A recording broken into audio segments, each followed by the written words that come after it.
Folks, welcome back into the 7 financial blind spots. David, this is the last one, and we leave it last for a reason because it's a big one. It's what age should someone retire?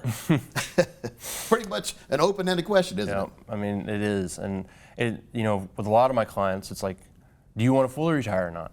Because a lot of people actually tell you, like, if I'm not doing something, then something's wrong. Exactly. And so, whenever we talk about that, the thing that often comes up is longevity.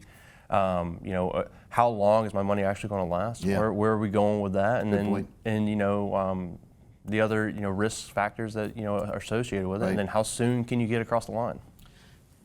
Mostly everything we've talked about in the series, all the 6 other steps contribute to step number 7 is being able to retire. I mean, you got to make sure you have an inflation protected plan, have tax planning built in, make sure you have enough income to get you not only to retirement or like to the first 10 or 15 years of retirement, but all the way through retirement. How important is that? Yeah, I think it's so.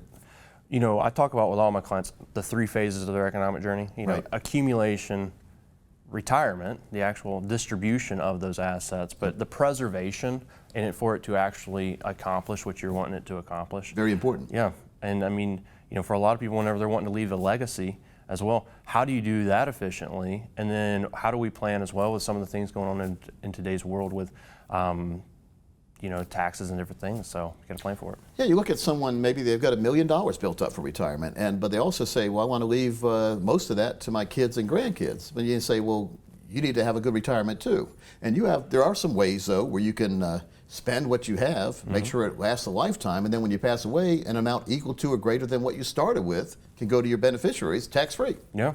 Yeah, Makes a lot of sense too. Makes a whole lot of sense. I think there's 2 ways to accomplish that, right? So you have life insurance, and you also have annuities and different things like that. And a lot of times people look at those and like, well, how would I afford that whenever I'm so close to retirement? Yeah. And what a lot of people don't realize is your assets and the good job that you've done to build it up can actually pay for it and help you also create some of tax-efficient strategies as well in retirement. Very, very important. You almost can't afford not to do something like that. Exactly. Because if you try to retire, you've got that lump sum, let's just say $1 million, and you say, I'm going to do it yourself, or I don't need any help from anybody.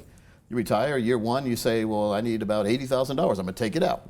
And year 2, the market collapses for 30%. Now, maybe it collapses a couple more years, and all of a sudden you can't take $80,000 out a year because the money's gone. Yeah. But if you would have had a meeting with a planner like you, and you would have designed a true income plan that would have given them a certain amount of income that's guaranteed for life, that would take the worry out of living in retirement and being able to spend. Many people retire like that when they try to do it themselves. They're afraid to spend anything because they don't want to run out of money. Yeah. Well, then that's a prison sentence, not a retirement.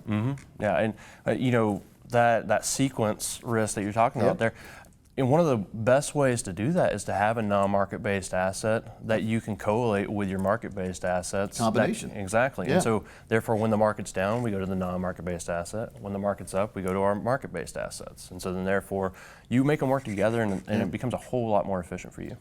Makes a lot of sense, folks. So if you're ever thinking about retiring, I think it really is beneficial to contact David today and get a plan put together that'll help you retire on your terms. David, thanks for your time today. Yeah, man. Yeah, for sure. Folks, their contact information is on the screen. I would recommend you doing that as soon as possible.